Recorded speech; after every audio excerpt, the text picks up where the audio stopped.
Tracy. Hi. I have 4 assessments for you to take today, and I want to thank you in advance for taking these so I can be properly trained on how to administer these 4 assessments for my research. So the first one we have is the sensory profile, and this is a 125 question questionnaire on a frequency scale, which looks at the sensory processing of your child. And sensory processing is how your child takes in their senses, like hearing, taste, sight, and smell. And then it also looks at their internal senses, like their balance. And so I'm going to go ahead and read the instructions. It says, please check the box that best describes the frequency with which your child does the following behaviors, and please answer all of the statements. If you are unable to comment because you have not observed behavior or believe that it does not apply to your child, please draw an X through the number for that item. Write any comments at the end of each section, and please do not write in this section raw score total.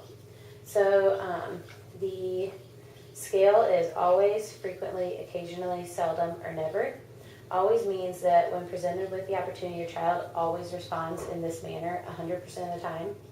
Frequently is when presented with the opportunity, your child responds in this manner about 75% of the time. Occasionally is when presented with the opportunity, your child occasionally responds in this manner about 50% of the time. And seldom is when presented with the opportunity, your child seldom responds in this manner, so about 25% of the time. And never is that when presented with this opportunity, your child never responds in this manner. I want to make sure you're reading these clearly because some are written in double negatives. Like number 7 here says, your child doesn't respond when name is called, but you know the child is hearing okay.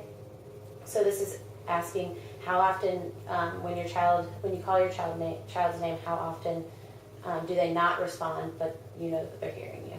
Does that make sense? Mm-hmm. Okay. So once you read the question, you'll mark the box over here with the correct scale, and you have 125 questions. And you can let me know while you're taking it if you have any questions at all. Okay? And the next one is called the Sensory Processing Measure Preschool Edition. And this also looks at your child's sensory processing, so how they take in their senses. And it's somewhat similar to the last one I talked about. However, it's based on different theories, so you may see some similar questions, but I'm going to ask you just to answer them even though they sound similar to the last assessment. And then, so you are answering the question on this form based on your child's typical behavior during the past month. And this scale is never, occasionally, frequently, and always. And never is the behavior never, almost never happens. Occasionally is the behavior happens some of the time. Frequently is the behavior happens much of the time. And always is the behavior always or almost always happens. So you're going to read the question on this side and circle the answer that pertains to that question. And that should be all for that one. And you can also let me know if you have any questions while filling that out. And the next one is the Pediatric Evaluation of Disability Inventory. And this one's a little different than the last 2.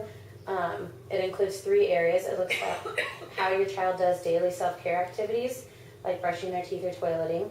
And then it looks at mobility, so how they move in space, like jumping and walking. And then social, so how they understand and respond to language. So I'm going to have you fill out this front part at first, as much as you can. This side's about your child, and this side is about you. And then in the inside, there's a series of questions, and the answers are 0 for unable and 1 for capable. And so if they are capable of doing that, so the first one, for example, is eats pureed, blended, or strained foods. So if they're capable of doing that, you mark a 1. And if they're unable or you've never seen it before, I'm going to ask you to mark unable. So even if you have never seen that before, then still mark unable.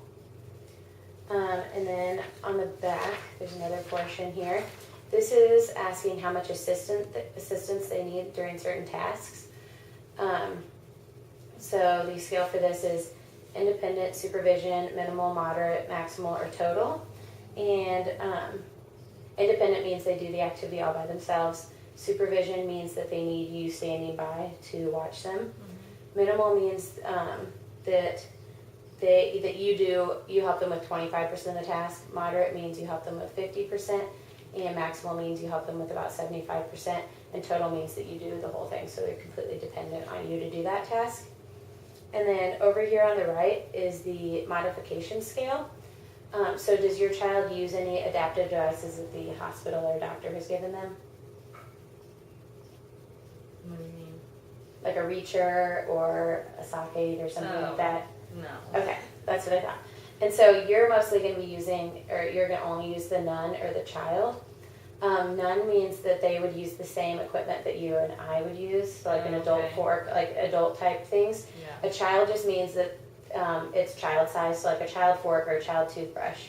Okay, so you'll mark child if they use a child size item, and nun if they use a regular adult size item. Okay. Okay, and so that's it for that, and you can leave this part blank because that's for me to fill out the sum. Okay. And that is that one. And once again, just let me know if you have any questions. And the last one is the Vineland Adaptive Behavior Scale, 2nd edition. And this is designed to measure your child's adaptive behavior, and there's 4 domains, which are communication, so how they speak and understand, daily living skills, so skills for dressing and personal needs, and socialization, so how well they get along with others, and motor skills, how well they move or use their small muscles. So first you'll fill out this front part with your child's information and then some information about you. And then I will read you the directions. So this booklet contains phrases that describe many different behaviors that people show at home, school, work, or other settings. The behaviors range from those appropriate for infants to those appropriate for adults. So some may be too hard or too easy for your child, so they won't be able to complete all of them, or they'll be able to complete a lot of them. And in each section, you'll find a starting point, which I've circled for you. The different starting points at each section, so there. And it's by your child's age.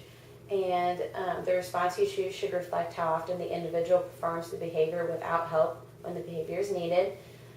So you'll mark your scores by circling the correct number on the side. So circle 2 if your child usually performs the behavior without help or reminders. Circle 1 if your child sometimes performs the behavior without help or reminders. And then circle 0 if your child never performs the behavior. And then if you've never seen an individual perform the behavior, you can mark DK for don't know, but I encourage you not to mark those because for scoring purposes at the end so we can get an accurate average. And then also sometimes you'll see a scoring tip under the question, and that just gives you some advice. Like this one says, uses TV or radio, and it says you can mark a NO if not no opportunity, meaning like you don't have a TV in your house. So you can look at those tips. And then there's also a scale right here, so if you forget what the numbers mean, it has instructions on that. And if you want to change your response, you just mark an X and circle your new choice. And if you have any questions, you can circle the question marks that are on the side, and you can either ask me while you're going through it, or you can wait till the end and ask me all of your questions. And then at the back, there is a section on problem behaviors, which is pretty much the same thing. The beginning asks the 0, 1, and 2 scale once again, and then this last part asks the 0, 1, and 2 scale, but they also want to know about whether the behavior is severe or moderate. So if you mark a 1 or a 2, you should also mark severe or moderate. And then when going through each section, once you get 4 zeros in a row, because it goes from easiest to hard, so like it ups in age. Once you get 4 zeros in a row, you can stop with that section and then go to the next section. Does that make sense? Mm-hmm. Okay.